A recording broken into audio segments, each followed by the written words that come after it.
America అధ్యక్షుడు Trump విధించిన ప్రతీకార ట్యాక్సులు మన ఎగుమతులపై తీవ్ర ప్రభావాన్ని చూపుతున్నాయి. ఈ తరుణంలో ఇండియా నేర్చుకోవాల్సిన విలువైన పాఠాలున్నాయి.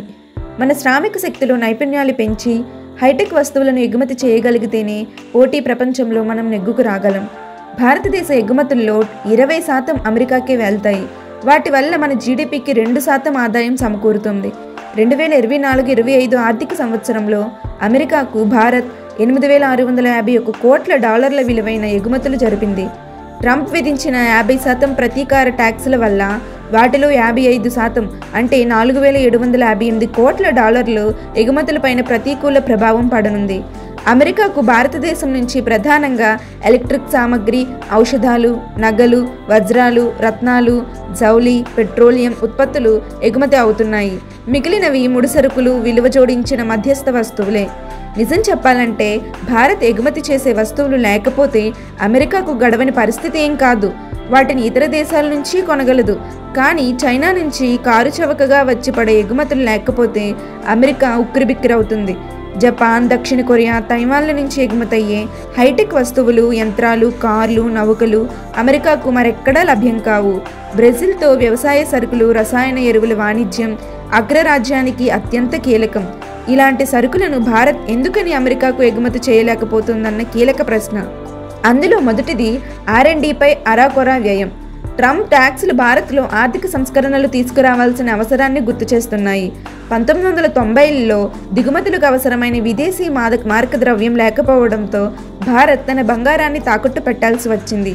ఆ దుస్థితి 1991లో ఆర్థిక సంస్కరణలకు ప్రధాన ప్రేరణ అయ్యింది.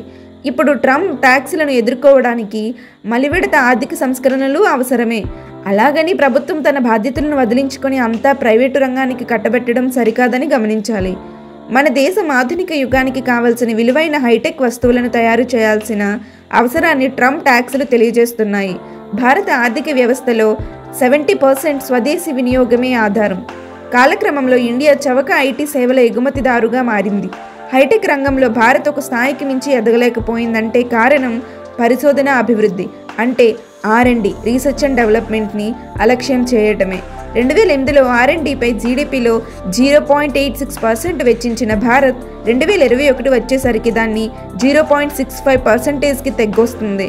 మొత్తం R&Dకి వ్యయంలో భారతీయ ప్రైవేటు రంగం వాటా 36% మాత్రమే. ట్రంప్ ట్యాక్సులు ధీటుగా ఎదుర్కోగలుగుతున్న దేశాల R&Dకి వ్యయం భారత్ కన్నా ఎంతో ఎక్కువ.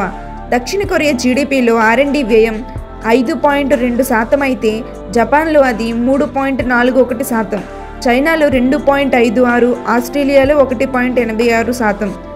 R&Dపై ఎక్కువ నిధులను వెచ్చించలేకపోవడం వల్లే భారత్ హైటెక్ వస్తువులను తయారు చేయలేక తక్కువ విలువలు గల వస్తువులను ఉత్పత్తి, ఎగుమతులకు పరిమితం కావాల్సి వస్తుంది.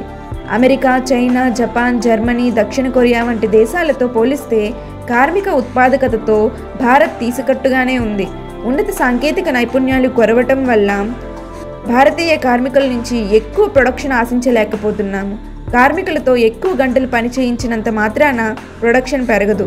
పరిశ్రమల్లో హైటెక్ పరిజ్ఞానాలను ఉపయోగిస్తే కార్మికుల నుంచి ఎక్కువ ప్రొడక్షన్ లభిస్తుందని గ్రహించాలి. చైనా, దక్షిణ కొరియాలు స్వయంచాలిత ఫ్యాక్టరీలలో ఉత్పత్తి సాగిస్తూ వాటి కోసం తమ కార్మికులకు హైటెక్ శిక్షణ ఇచ్చి అధిక ఉత్పాదకత సాధిస్తున్నాయి. అందుకే ఆ దేశాలకు చెందిన BYD, శాంసంగ్ వంటి కంపెనీలు ప్రపంచ మార్కెట్లను కైవసం చేసుకున్నాయి. భారతీయ బ్యాంకులు కూడా గడిచిన 2 దశాబ్దాల్లో హైటెక్ పరిజ్ఞానాలను చేపట్టి తమ లాభదాయకతను పెంచుకున్నాయి. 89 కోట్ల భారతీయ కార్మిక బలగంలో 1.5 కోట్ల మందికి డిజిటల్ ఆర్థిక వ్యవస్థలో, అది దిగువ స్థాయి సర్వీసుల్లో ఉన్నారు. వారు స్వదేశంలో అభివృద్ధి చేసిన సాంకేతికతలపై కాకుండా విదేశీ టెక్నాలజీపై పనిచేస్తున్నారు. అందుకే భారతదేశంలో సొంత గూగుల్, మైక్రోసాఫ్ట్, ఫేస్బుక్ వంటి టెక్ కంపెనీలను తయారు చేసుకోలేకపోతుంది. దీనికి ముఖ్య కారణం నాణ్యత లేని చదువుల భారం. వ్యవసాయ ఆధునికీకరణకు ప్రభుత్వం భారీగా పెట్టుబడులు పెట్టకపోవడము దేశార్థికానికి నష్టం చేస్తోంది. ఏటా బడ్జెట్లో సాగు రంగానికి కేటాయింపులు పెంచుతున్నా ద్రవ్యోల్బణం వల్ల ఆ కేటాయింపుల నిజ విలువ తక్కువగానే ఉంటుంది.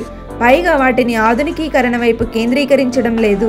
దిగుమతయ్యే హైటెక్ వ్యవసాయ సాధనాలపై అధిక ట్యాక్సులు విధించడం సేద్య రంగానికి చేట చేస్తోంది. దేశంలో కొన్ని ప్రాంతాలు సాగులో ముందుంటే మరికొన్ని వెనకబడిపోయాయి. వ్యవసాయ కూలీల వలసలు సర్వసాధారణమయ్యాయి.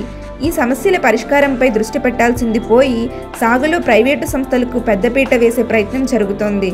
మరోవైపు వాతావరణ మార్పులు, పర్యావరణ విధ్వంసం వ్యవసాయాన్ని కుంగదీస్తున్నాయి. మన యువతకు నాణ్యమైన విద్యను అందించడంలో విఫలమవ్వడము దేశ ప్రగతిని కుంగదీస్తోంది. ఇతర దేశాలతో పోలిస్తే భారత్లో ఉత్కృష్ట విద్యా కేంద్రాలు తక్కువే. ఉన్న ఆ కొద్ది సంస్థల్లోనూ అశ్రిత పక్షపాతం, అవినీతి, బంధుప్రీతి రాజ్యమేలుతున్నాయి. మరోవైపు యువత కూడా సామాజిక మాధ్యమాల్లోనే తమ సమయాన్ని, శక్తిని వృధా చేసుకుంటోంది. ఆధునిక యుగానికి అవసరమైన నైపుణ్యాలను నేర్పే సంస్థలుగా మన విద్యాలయాలు పరిణామం చెందాలి. ముఖ్యంగా ప్రభుత్వ విద్యా సంస్థలను బలోపేతం చేసుకోవాలి. అప్పుడే మేలిమి మానవ వనరులను రూపుదిద్దుకొని అభివృద్ధి పథంలో ఇండియా వేగంగా ముందుకు సాగుతుంది. వీడియో నచ్చితే లైక్ చేసి షేర్ చేయండి. ఇలాంటి మరిన్ని వీడియోస్ కోసం ఛానల్ని సబ్స్క్రైబ్ చేసుకోండి. Thanks for watching.